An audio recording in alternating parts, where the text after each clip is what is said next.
세상은 정체성에 접근하는 두 가지 방식이 있다고 이야기합니다. 먼저는 전통 문화에서 중요하게 생각하는 정체성은요, 자기 역할과 자기 희생입니다. 이게 전통적인 방식이죠. 근데 옛날에만 있었던 방식이 아니고 과거로부터 지금까지 그 전통적인 방식은 계속 이어지고 있습니다. 이것은 공동체 안에서 자신의 역할이 무엇인지를 아는 것이 자의식이라는 거예요. 그리고 자기 역할을 충분히 잘할 때에 자존감이 올라가죠. 그래서 자신의 정체성이 공동체 안에서, 사회 속에서 필요한 존재로 각인될 때 그 정체성이 만들어집니다. 그런데 다른 하나는요, 우리가 살고 있는 시대에 만들어진 정체성입니다. 이것은 오늘 근래에 만들어진 것이 아니고 몇백 년 전에 만들어진 그런 정체성인데요. 이 시대의 정체성은요, 자신의 자아의식을 갖다가 세상의 일부나 공동체의 일원으로 보지 않습니다. 공동체에서 독립해서 내가 원하는 꿈과 갈망을 가지는 것, 그것이 자아의식이라고 생각하는 거예요. 공동체에 속해서 그 공동체가 바라는 이상이 아니라 내가 스스로 내 안에서 내가 무엇을 원하는지 그것을 찾아내는 것, 그것이 자아의식이라고 생각합니다. 그리고 그것을 이룰 수 있다는 확신과 능력이 자존감이라고 이야기하죠. 그래서 어떤 사람이나 그 사회의 공공가치가 나를 반대해도 나의 꿈과 갈망을 밀고 나가는 확신이 바로 자존감이라고 말을 합니다. 이런 것들이 우리가 이제 이런 전통적인 정체성에 대한 접근 방식은 명랑해전이라는 그 영화에 보면은 잘 나오죠. 리더가 있고 그 리더를 중심으로 그 공동체가 자기 역할을 잘 하면서 그 적과 마주쳤을 때 그 전쟁을 이기는 형태로 정체성이 거기서 드러나는 거죠. 그리고 현대의 그런 정체성은요, 한국 좀비 영화인 살아있다를 보면은 알 수 있습니다. 이 원인을 알 수 없는 바이러스 때문에 사람들이 자아의식과 자존감을 상실한 좀비가 됩니다. 그 안에서 주인공은 개인의 기질을 발휘해서 결국 살아남습니다. 세상이 멸망할 위기에 처해도 자기 능력에 대한 확신만 있다면 살 수 있다는 것이죠. 그리고 여전히 세상은 이 정체성을 만드는 이 두 가지의 접근 방식을 사람들에게 주입시키고 있습니다. 그래서 여러분 안에 대부분 여러분 안에 이런 전통적인 접근 방식이나 아니면 오늘날 이 시대가 말하는 이 두 가지의 접근 방식이 정체성으로 형성되어 있을 가능성이 되게 많습니다. 근데 중요한 것은요, 이 두 가지의 접근 방식은 여전히 불완전하다는 거예요. 왜냐하면 우리의 정체성이 만들어지는 과정은 우리가 무엇을 원하는가와 연결되어 있기 때문입니다. 문제는 우리가 원하는 갈망이 하나가 아니에요. 여러분의 내면을 들여다보면 여러분이 원하는 것이 언제나 하나입니까? 아니죠. 우리 내면에 원하는 열망이 여러 가지가 있습니다. 그리고 그 갈망들이 자주 충돌해서 우리의 정체성이 만들어지기도 전에 혼란에 빠집니다. 우리 마음은 일관성이 없어요. 긍정적인 방향으로 가지도 않습니다. 그래서 오스트리아의 그 심리학자인 프로이드가 이렇게 얘기했어요. 우리의 마음 깊은 곳은 권력, 사랑, 위안, 통제를 갈망하느라 타협 없이 혼돈으로 가득하다. 할 수만 있다면 서로 짓밟고 각자의 목표를 이루려고 갈망끼리 싸운다. 여러분, 이 갈망끼리 싸우게 되면은 내 속에서만 갈망끼리 싸우는 게 아니고 다른 사람도 똑같습니다. 누군가가 하나의 갈망에 꽂히게 되면 그 갈망이 다른 사람들 갈망과 부딪히게 되는 거죠. 그러니까 전쟁도 일어나고 여러 가지 많은 문제들이 일어납니다.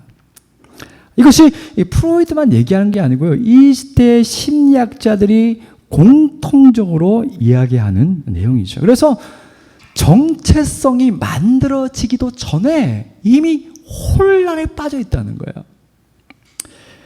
여러분, 갈망의 충돌을 피하기 위해서는, 그래서 이 세상은 그래서 이런 우리 안에 갈망이 많기 때문에 이 갈망의 충돌을 피하기 위해서는 나를 들여다보라고 이야기합니다. 이 혼란 때문에 이제 이 시대는 그 전통적인 접근 방식은 제외하고 갈망의 충돌을 피하기 위해서 우리 내면의 가장 깊은 갈망이 무엇인지 들여다보아야 된다는 것이죠.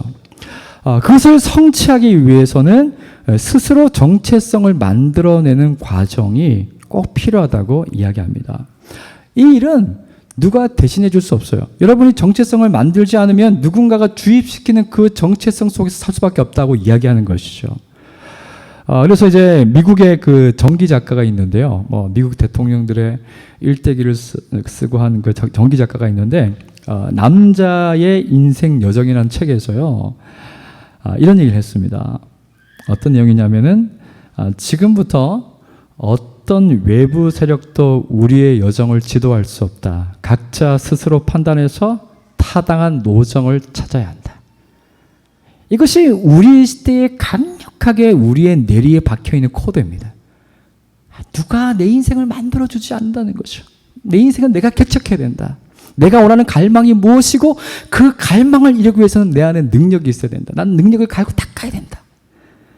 이런 정체성이 우리 자신도 모르게 우리를 사로잡고 있다는 것입니다. 누구에게도 인정받으려고 하지 말고 외부의 기준도 생각하지 말고 나를 위한 결정은 스스로 내려야 한다. 하지만 이런 일이 가능할까요? 불가능합니다. 왜냐하면요, 정체성은 내가 만드는 게 아닙니다. 왜 그럴까요? 여러분, 아이들의 성장 과정만 보아도 알 수 있습니다. 대부분의 아이들은요, 부모에 의해서 정체성이 만들어집니다. 아이가 매우 가치 있는 존재라는 것을 부모가 말해주면 그것이 아이의 정체성이 됩니다. 나는 가치 있는 존재구나. 그것이 아니면 아주 드물게 부모가 아닌 다른 사람에 의해서 정체성이 만들어집니다. 예를 들자면 부모 역할을 하는 할아버지, 할머니로부터 영향을 받아서 영향을 받거나, 요즘에는 학원이나 취미 활동에서 만난 어른으로부터 혹은 친구들로부터 정체성에 영향을 받기도 합니다. 그래서 자기 정체성을 스스로 만든다는 것은 사실 불가능한 일이에요. 여러분, 가족이 진처럼 느껴지고 일터가 지옥같이 느껴져도요, 사람들 속에서 자신이 어떤 사람인지를 알고 싶어하고 또 인정받고 싶어하는 것이 우리의 본능입니다. 우리 존재는요, 아무도 없는 섬에서 나를 정의할 수가 없어요. 그러니까 우리가 싫든 좋든 외부에서 우리가 어떤 존재인지를, 우리의 정체성을 이야기해 준다는 거죠. 그래서 이 시대가 사람들에게 자신의 내면의 소리를 듣고 자신을 스스로 평가하여서 정체성을 만들려고 하는 이 방식이 불가능한 이유인 거죠. 그리고요, 이 시대가 스스로 정체성을 만드는 방식이 실패하는 이유가 하나 더 있습니다. 왜냐하면요, 이 시대가 실력주의를 믿기 때문입니다. 실력주의는요, 가난한 사람은 야망과 능력이 부족한 사람이라고 이야기합니다. 왜 저 사람 가난한 줄 알아? 야망이 없어. 능력이 없어. 이렇게 정의하는 거예요. 실력주의는요, 성실하지만 성공하지 못한 사람은 분명 어딘가에 문제가 있다고 이야기합니다. 어딘가에 문제가 있는 거야. 그걸 찾아내야 돼. 어떤 결과에도 반드시 인과관계가 있다고 이야기합니다. 여러분, 그런데 살아보셔서 아시겠지만 인생은 정말 최선을 다해서 살아도 안 되는 게 너무 많아요. 아시잖아요. 정말 최선을 다했는데 뭐 하나 때문에 삐끗해가지고 내가 완전히 망쳤다고 생각하는 일이 많아요. 근데 실력주의는 성공과 실패가 개인의 역량이라고 뒤집어 씌웁니다. 그럼 결국은 내가 못해서 그런 거죠. 우리는 자괴감에 빠집니다. 내가 이거밖에 안 되는구나. 뭔가 문제가 있는데 그걸 찾아내야 되는데. 그 결과는 어떻습니까? 우리 사회는요, 승자에게는 권력을 집중시켜 줍니다. 그래서 그 승자 주변에는 항상 아첨하는 사람들이 있습니다. 패자는 무시당하고 경멸당합니다. 관심의 대상이 안 되죠. 그래서 너나 할 것 없이 모두가 승자가 되려고 합니다. 승자가 되려고 할수록 중압감과 불안에 휩싸이죠. 여러분, 그래서 실력주의는 사람들의 생활 방식도 바꿔놓았어요. 자신을 잘 홍보해서 일터와 조직에서 존재감을 드러내야 합니다. 그래야만 인정받고 친구를 만들 수 있다고 생각합니다. 점점 외부의 평가로 나 자신을 보게 됩니다. 출발은 스스로 정체성을 만드는 것인데 결국은 외부의 평가가 중요한 것이 되어버리죠. 그래서 사람들이 자신을 괜찮은 사람으로 느끼고 보이기 위해서 패션이나 전자기기나 그런 것에 의존하고 예쁘고 세련되고 눈에 띄는 실적이 있어야 한다고 생각합니다. 그런데 이 모든 것을 수용하고도 제대로 된 정체성이 만들어지냐? 아닙니다. 실력주의 안에서는요, 먹이 사슬의 최상위 포식자만 인정받습니다. 그 최상위 포식자 빼고는요, 다 굴욕을 느껴요. 연예계, 정치계, 기업 안에 라인이라는 말을 쓰죠. 난 누구 라인이다. 그리고 그 라인 위에는 실력주의가 만든 최상위 포식자가 있죠.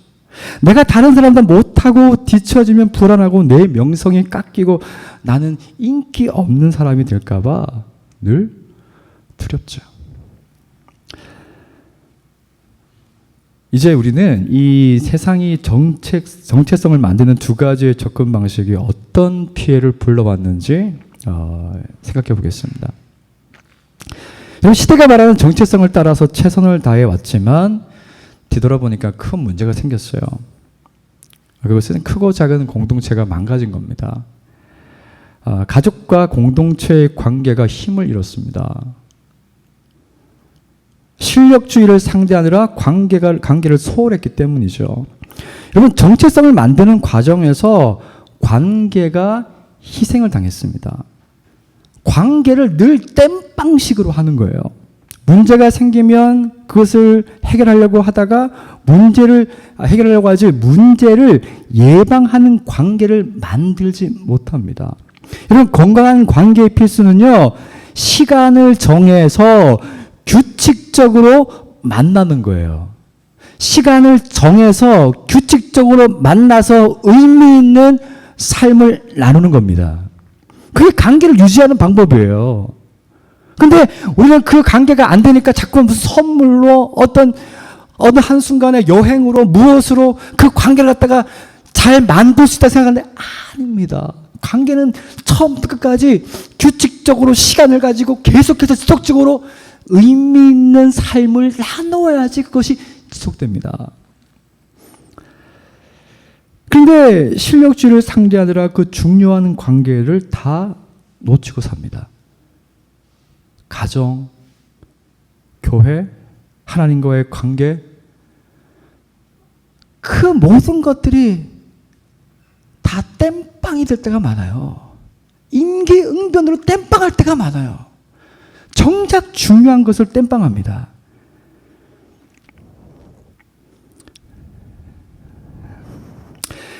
내가 이러면 안 되지 하고 사람들을 만나도 위로와 마음을 나누는 깊은 관계를 가지지 못합니다. 왜요? 나는 지금 실력주의를 상대하고 있거든요. 여기에 오늘 살고 있는 우리의 깊은 고민이 있습니다. 내가 최선을 다해서 실력주의를 극복하지 못하면 나라는 존재가 의미가 없을 것 같습니다. 가정이 위기에 빠질 수 있어요. 왜? 내가 먹여 살려야 되니까. 그래서 최상의 포식자는 아니더라도 지금의 삶을 유지하기 위해서는 눈물 날 정도로 하루하루를 힘들게 버텨내야 되는 거죠.